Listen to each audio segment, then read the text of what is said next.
how do you break up with a client?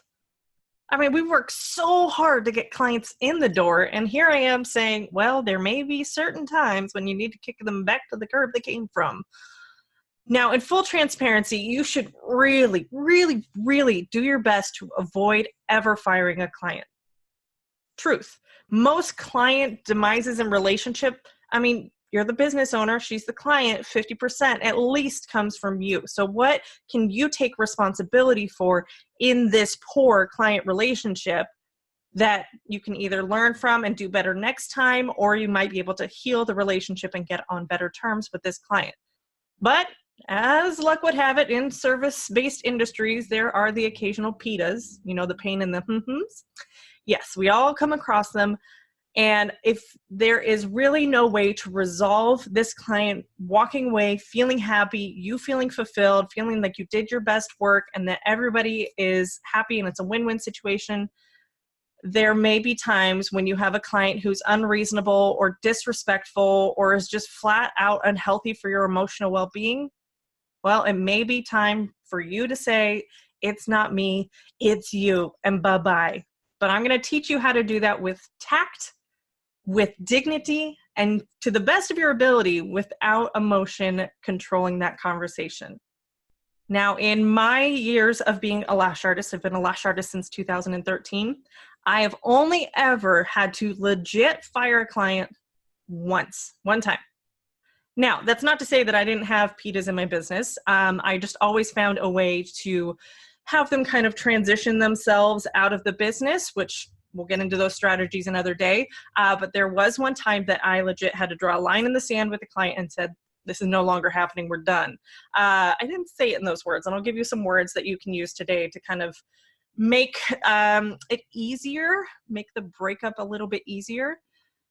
So if you've done all of the work that you can, you've really tried to do your best efforts with this client and there's just no making them happy, or if it's just not worth their money. I mean, if you guys have that kind of PITA client, you know their money doesn't spend the same as somebody else. Like there's $50 of a client you love, who respects you, who shows up on time, who pays you in full and tips you. And then there's $50 from somebody who is disrespectful of your time, who's annoying, who you just don't vibe with, who talks about inappropriate things, who always smells, who has bad hygiene. It doesn't spend the same, okay? So I get it, trust me. Firing clients should always be a rare occasion in your business. I wouldn't expect you to have to do it maybe more than a handful of times over an entire career. If firing a client is kind of on a regular basis for you, there's likely a problem. There is a big problem. Now, whether that's you and you shouldn't be interacting with humans on a regular basis, that's just not your gig. You don't like people. Hey, it happens. No judgment here, judgment-free zone. Then maybe that's something that we can look at, that you shouldn't be working so intimately with people, and maybe a behind-the-scenes kind of profession or job or business is more up your alley. Or maybe you're attracting the wrong types of people who just don't care anything about you or your business. They just want what they want in an unreasonable fashion. That can oftentimes be deal seekers who are loyal to the deal. And if you're not going to give them the deal, they're going to make sure they get their way, or they're going to rip you a new one, right? There's always the threat of they're going to leave a bad review.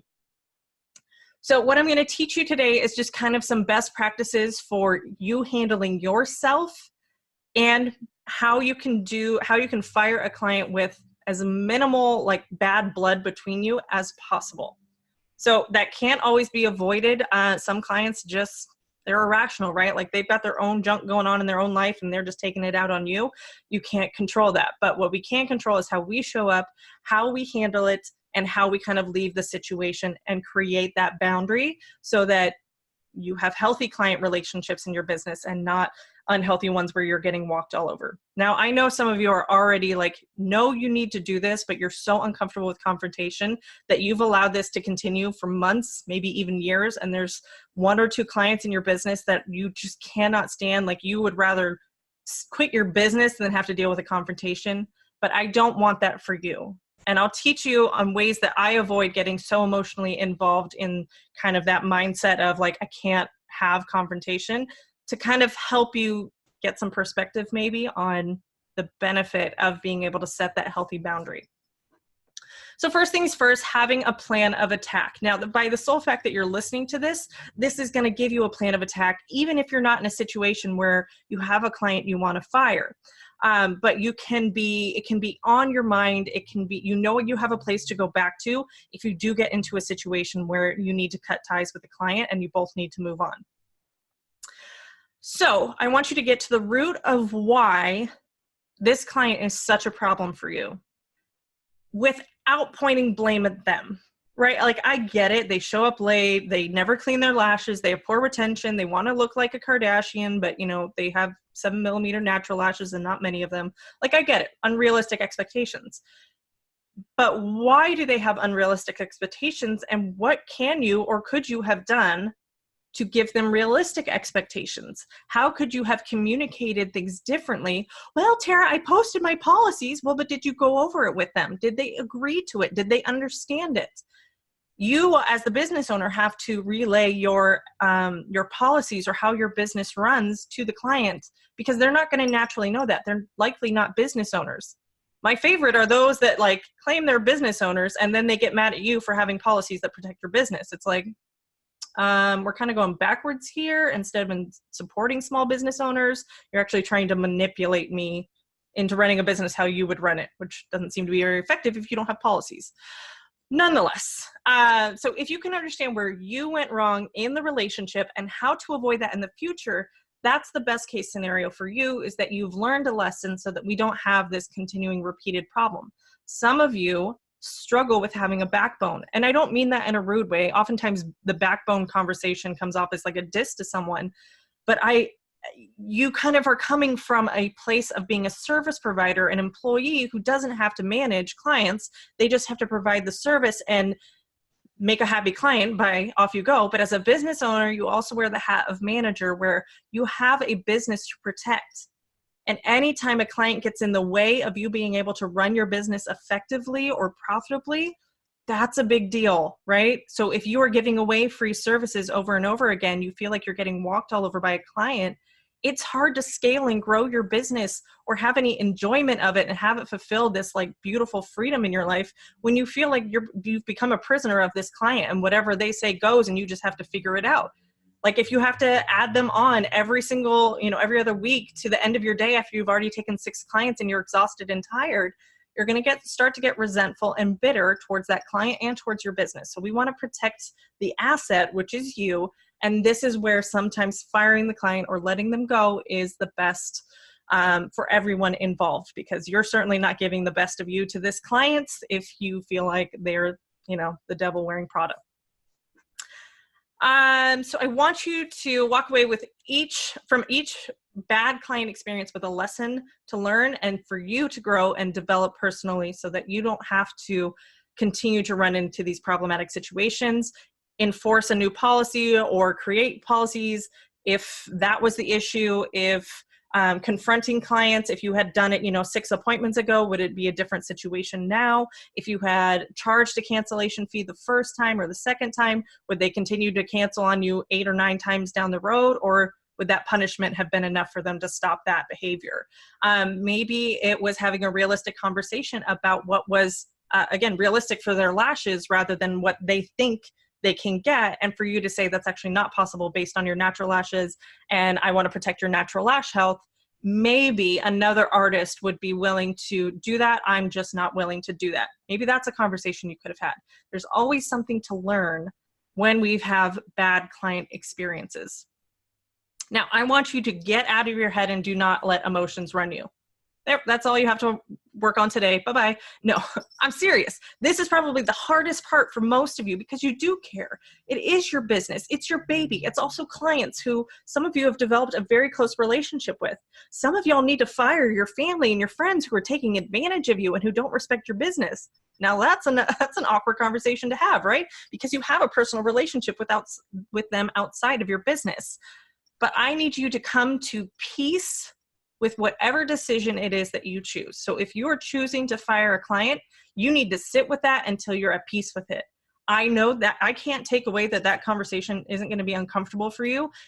anytime there's confrontation, it's going to be a little icky. It's going to be a little weird. It's a little unpredictable because you don't know how the client's going to react. But you need to be at peace with your decision.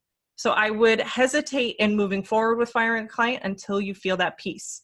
Not the fear of having that conversation, but at peace with the decision that this really isn't in your best interest or the best interest of your business. Because once you've reached that place, you can start to make decisions based on that peace that you feel tied to ending that client relationship. Now, my trick to take the emotion out of it, to not let that guide my decisions, is I focus on a month from now or 2 months from now when I've had the conversation already, that client is no longer in my books, I don't have to dread that appointment. In reality, there's that saying that if this won't matter in 5 years, don't spend 5 minutes worrying on it. It's the truth. And I know there's a lot of sensitive people out there. There's a lot of empaths who feel a lot of things, especially from clients. And you can't imagine being a pain point for anybody, much less a client who pays you. But there is a boundary that you need to have in place so that you are protected and so that your emotions, your business are protected. So that means sometimes you got to have that uncomfortable conversation in order to get to the place where you are a little more lighthearted and a little more free in your business without the kind of doom and gloom cloud that this client brings to your business. So I future cast it. I focus on what it's going to be like a month from now after this situation has died down and I'm in that happy place where I don't have to see this client anymore and I can just focus on the clients that I really do get satisfaction and fulfillment from. So that's kind of my trick for not focusing so much on the conversation I have to have and the uncomfortableness of that, but what's waiting for me on the other side of that. I also want you to be conscious of that a text message or a direct message or a Facebook message cannot be taken back because it can be screenshot and then it lives forever online. So I want you to be damn sure that you're proud of what you're sending to a client, that it's not coming from a place of impulsiveness, irrational emotion, that you're not being true to what you really want and who you are, that you don't let the emotions control it.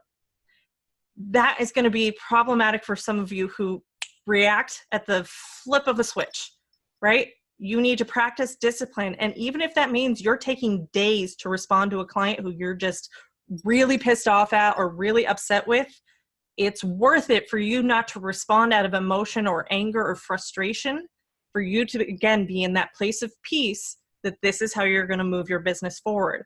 Because that text message can come back to bite you in the butt. We've all seen those screenshots and all the Facebook groups of people sharing clients' interactions and all that kind of nasty stuff that clients can say. We've also seen the lash artists who respond with like some really shady, mad, crazy stuff. We want to avoid being that.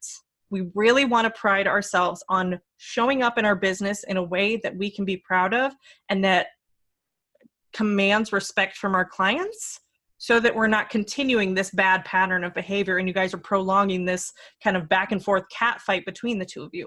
That doesn't help anybody, right? Like, we want it to be, have the conversation, have it be done, and we all move on wishing each other well. Okay. And then I also want you to embrace being uncomfortable. It will never be fun firing a client. It'll feel good afterwards. I mean, as long as you didn't drag it on too much, but I don't want you to focus that this is when this feels good, when I feel ready for it, that's when it's going to happen. I want you to find that place of peace, but you're never going to really be like, today's the day I'm going to fire the client and be excited about it. Maybe some of you will be, but it will likely be a little bit uncomfortable for you to have this conversation. If you've had it a couple times, you may kind of gauge how it goes. You may have your own style of doing it.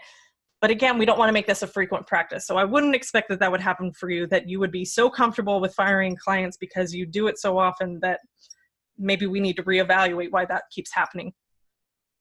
And again, never respond until you're in a healthy mindset. And again, you're at that place of peace where you're like, I know this is what's best for me in the business and we're going to continue to do this. Not, oh girl, no, you came in too late for one last time. I've told you to wash your eyes. You've got poor hygiene. You want to be a Kardashian, but you look like a troll. I can't make magic happen. We don't want to get to that level, right? We just want to be nice and calm and collected and really be very clear about what boundary we're drawing and that they have crossed that boundary one too many times or they've crossed it, period, end of story, game over. So how to fire a client with tact. Let's get into some tips on how to do that. And I'm going to give you some wording as well. So if you've ever been to therapy, especially marriage counseling, they talk about using a lot of I statements. And when you use I statements, you are not putting blame on someone else, so they don't feel attacked or threatened. So we want to take that into our conversations with a client, especially when we're confronting an uncomfortable conversation. So as an example, that could be, you know, Susie, it seems like we keep running into the same issues, and I can tell we're both getting frustrated. I've decided that I'm unable to provide you with lash services anymore. So do you see where I was taking responsibility for my part? I can see this rather than you keep running into the same issues. You are getting frustrated, and I've decided that you are no longer eligible to come in for lash services. It gets very finger pointy, blamey. Clients start to think that you're a loose cannon when you're starting to put the blame on them, or they get defensive and they start to attack back. We want to avoid that. So if you can phrase your wording into I statements, it comes off a little bit less of an attack to a client. And you may want to write this out in your notes on your phone or somewhere where you can reference it back, so that when you're in a good space and you don't have this particular client in mind, you can write out a healthy way to respond or create a message firing a client, so that you're not in the heat of the moment trying to come up with these I statements like, I really can't stand you. I wish you would just go away. Please stop calling me, kind of a thing, right? That's not the kind of I statements we're talking about.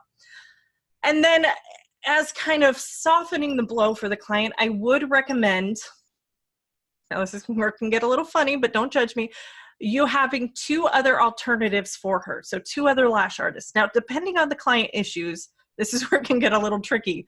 So if it's just not a good fit, like you're just not the right types of people that don't gel together, maybe she's a little more chatty about things in life that you're not comfortable with. Maybe you have different political views. It's not like a lash thing. You can refer her to other lash artists you like. Maybe they would just be a better fit, you know, chemistry-wise. If they're just a PETA when it comes to lashes, maybe you send them to lash artists you don't like. I mean, that's an option. No judgment here. So those are your 2 options. I would say that from clients that you have an issue with in showing up to their appointment on time or constantly canceling, they may be better off going to a larger salon that has a team of lash artists, or like a franchise salon. So that she can spread out the crazy amongst multiple lash artists rather than just concentrating the crazy on one person. But it could be a recommendation that you either recommend 2 lash artists you do like, or maybe 2 lash artists that you're like, problem child, she can go to the problem lash artists, or another franchise or lash salon. Just giving her alternatives of where she can continue her services based on where you feel she might be a good fit. You don't necessarily have to do that, but it does show that you are trying to accommodate her to continue her lashes rather than just dropping the hat. Now, when I did fire my client, I did recommend other larger lash salons that she could go to where there were a couple of different lash artists.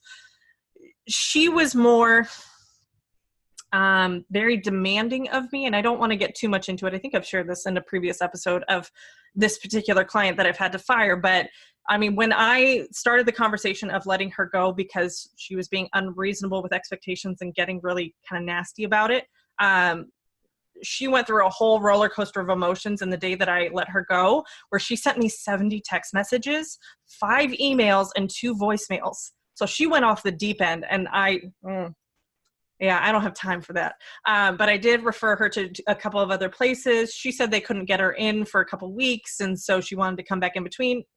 I drew the line in the sand, and I said, those are my 2 recommendations, but feel free to use Google or Yelp to find any others that may have appointments earlier. And I left it at that. Like, give her the resources to try and find another lash artist, but don't get sucked into her trying to find another person. I want to recommend that you keep the conversation short, sweet, and to the point. There is no need to drag this out, to give her the 60 reasons that you've been contemplating for months as to how to let her go because of X, Y, Z, ABC reasons, right? We just want to keep it short, sweet, and to the point. Now, if you can prepare, if you have a client in mind, it's likely that you've had several instances of a bad experience or a bad behavior or just confrontation or conflict between you two that you likely know that she's going to do it again. So if you can prepare now how you're going to handle that when that goes down, like if she's late one more time, or if she cancels on me last minute one more time, or if she calls to complain 3 weeks after her last appointment that her lashes didn't last and is expecting a full set for free again, those are all things that you can address with policies, but I get that those are the situations that can happen. How are you going to respond? Plan that out now before that situation happens so that you can basically just copy and paste that text message and the conversation has started and you can basically be done with it sooner. So if you can prepare for this breakup ahead of time, you're going to help yourself not be so emotional and in the moment in responding.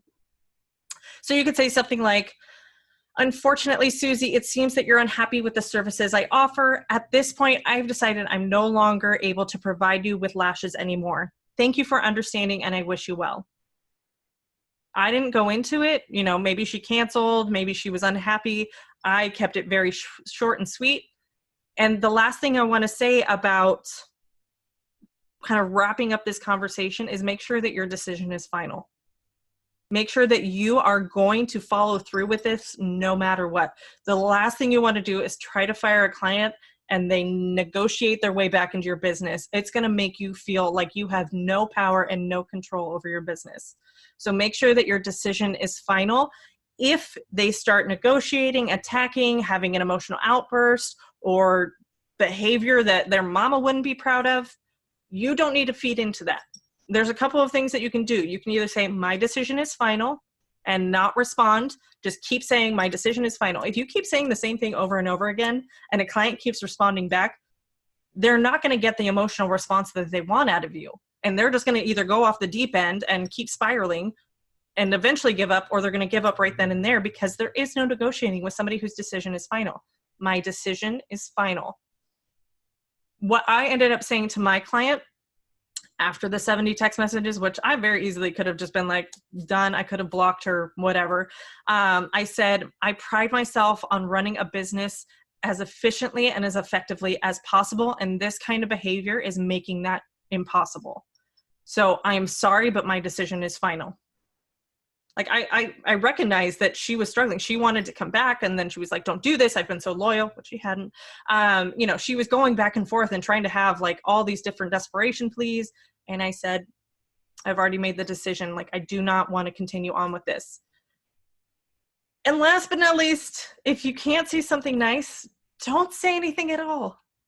I would rather you keep your mouth shut than put your foot into it. Because again, the nature of our world now is that a bad review, especially a bad word of mouth review, will travel much faster and do more damage than just even one person who tells a couple friends that you're really awesome. So we want to avoid that as much as possible. And if you feel like you can't be tactful, respectful, or professional in how to cut ties with the client, then maybe it's just better not to say anything at all.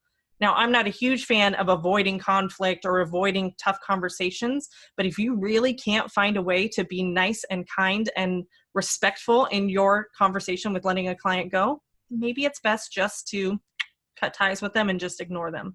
I don't think that this will work out well for you review-wise. I feel like I've seen a lot of reviews that even before they've ever become a client, people saying, well, they never responded, or, I didn't like the way she interacted with me, whatever.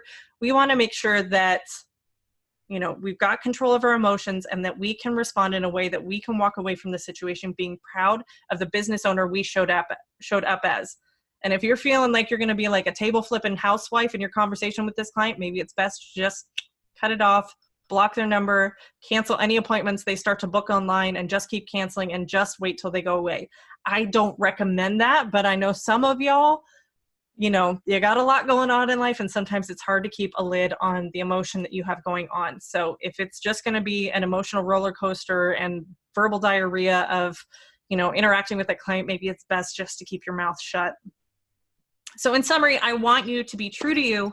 I want you to protect you. You are the asset of your business. If you're not in a good space, if you're not fulfilled by your business, then there is no business. We don't want you getting burned out. We don't want you hating what you do day in and day out. That's not why we go into business for ourselves. And if you find yourself in that spot, how did you get there? So make sure that you're protecting yourself And that's why maybe it is appropriate at times to let a client go and wish them well so that you can get back to why a business fulfills you in the first place. I want you to ensure every interaction with the client is a reflection of who you want to be and who you aspire to be as a woman, as a business owner, and as a lash artist. And if you can walk away from every bad client experience having learned a fantastic lesson that you needed to learn and be proud of the person you are, then that's okay, A-okay with me, however you choose to show up. As long as you're not being a crazy beezy on the regular and make a habit of biting the hand that feeds you, I think you'll be just fine. Now, there is a big disclaimer with this episode. Normally, I'd be all about you guys taking screenshots and sharing them on your Instagram stories and sharing them wherever you can that you're listening to the podcast. However, most of you have clients who follow you, and we don't really want them to know that you know how to fire a client. So maybe we don't share this one, but what I would love is for you to leave a review on your podcast app, whether it's iTunes, whether it's Stitcher, wherever you listen to podcasts, or leave a comment on this video or on wherever this shows up, Facebook. Leave me a comment and let me know if this helped give you some tools in your arsenal to be able to come up with how to let a client go tactfully. And until I see you again next week, happy business building, everyone. Have a good one.